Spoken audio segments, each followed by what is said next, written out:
Saúde, estamos de volta. Vamos logo fazer contato com Sandra Nemberg, saber o que acontece no Brasil e no mundo nessa manhã de segunda-feira. Ela está com uma blusa muito bonita, alegrando essa segunda-feira, Sandra Nemberg. Bom dia, Fernando, Mariana, doutores, bom dia a todos. Olha, eu começo com uma imagem de agora de manhã aqui em São Paulo, viu? Imagem deste ônibus que foi incendiado na zona leste da capital. Policiais disseram que homens armados entraram no ônibus, mandaram os passageiros descer e em seguida atearam fogo. A avenida foi interditada, o trânsito desviado e, olha, mais cedo outro ônibus também foi incendiado. Ninguém ficou ferido em nenhum dos dois incidentes.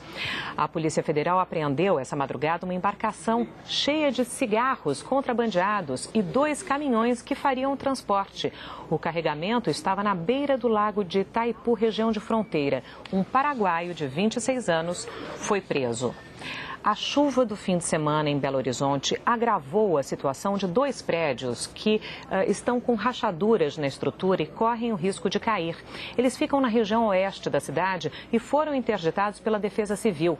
16 moradores tiveram que sair de casa e segundo a Defesa Civil, por causa da chuva, o prédio vizinho começou a ter infiltrações e também já aparecem rachaduras. Neste outro prédio, 10 pessoas foram retiradas dos apartamentos. Nesse começo de semana, a chuva diminui em todo o estado de Minas e para a capital mineira não há previsão de chuva hoje. Chove forte nas áreas escuras do mapa, uma no sul por causa de uma frente fria, outra do Espírito Santo à Bahia e também na região norte. Máxima hoje de 22 graus em Belo Horizonte, 23 em Brasília, 28 em São Paulo e de 30 graus no Rio.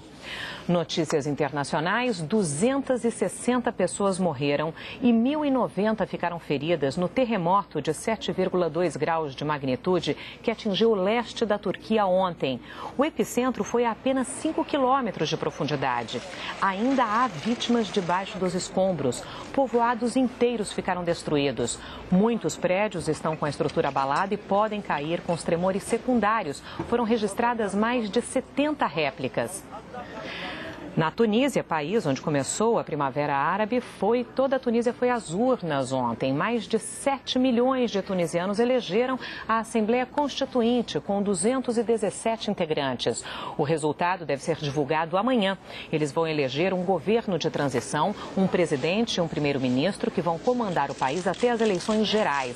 A Assembleia eleita ontem vai redigir a Constituição do país. A Tunísia viveu uma ditadura por 24 anos, sob o regime do presidente Ben Ali, que foi tirado do poder pelo movimento popular. E ontem teve também eleição na Argentina e a presidente Cristina Kirchner se reelegeu com 53,8% dos votos e terá mais 4 anos de mandato.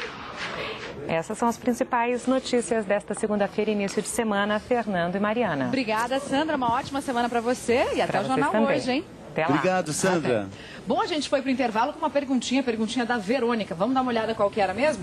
Tenho 2 filhas e fiz uma laqueadura. Casei de novo e quero ter filho. O que fazer? Ela se arrependeu.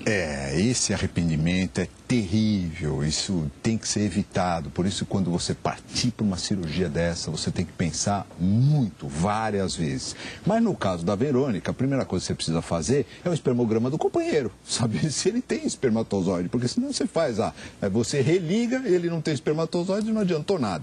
Então, primeira coisa é ver como é que está o companheiro. Depois, se ele tiver uma quantidade boa de espermatozoide, eu não sei quantos anos você tem também, Verônica, se você for jovem, o que é ser jovem? Até 35 anos de idade, você pode tentar, sim, uma religadura, dependendo da técnica que foi utilizada. Então, aqui, essa aqui é a laqueadura, né?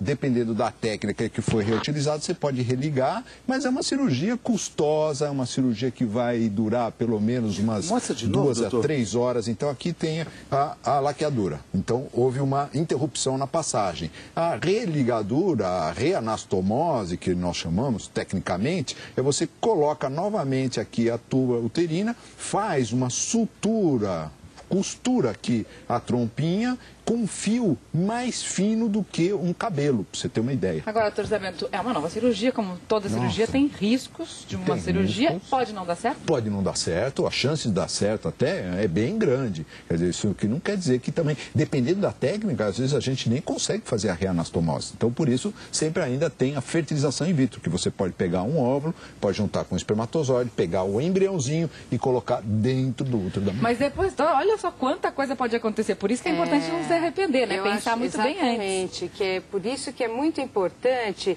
pensar muito antes, porque às vezes a gente acha naquele momento da vida que não vai ter filho nunca mais, mas a vida anda, você muda, as relações terminam, às vezes você perde o parceiro, perde a parceira, faz uma nova relação, o outro quer ter filho e aí você quer ter filho e não tem jeito. Na maior parte das vezes, a reversão da laqueadura ou da vasectomia não dá certo.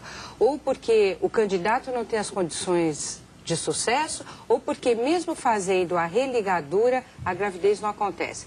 Então, eu acho que quem faz laqueadura e vasectomia tem que estar ciente de que está fazendo uma opção para sempre. Não tem volta, não é? Melhor não fazer, melhor pensar em outra alternativa. Perguntinha na internet.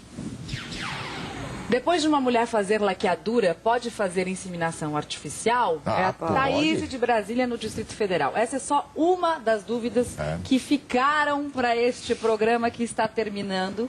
Uma última coisa para a gente falar, a gente vai prometer um novo programa sobre esse tema, tá juntando também com outros métodos, aí sim, contraceptíveis não irreversíveis.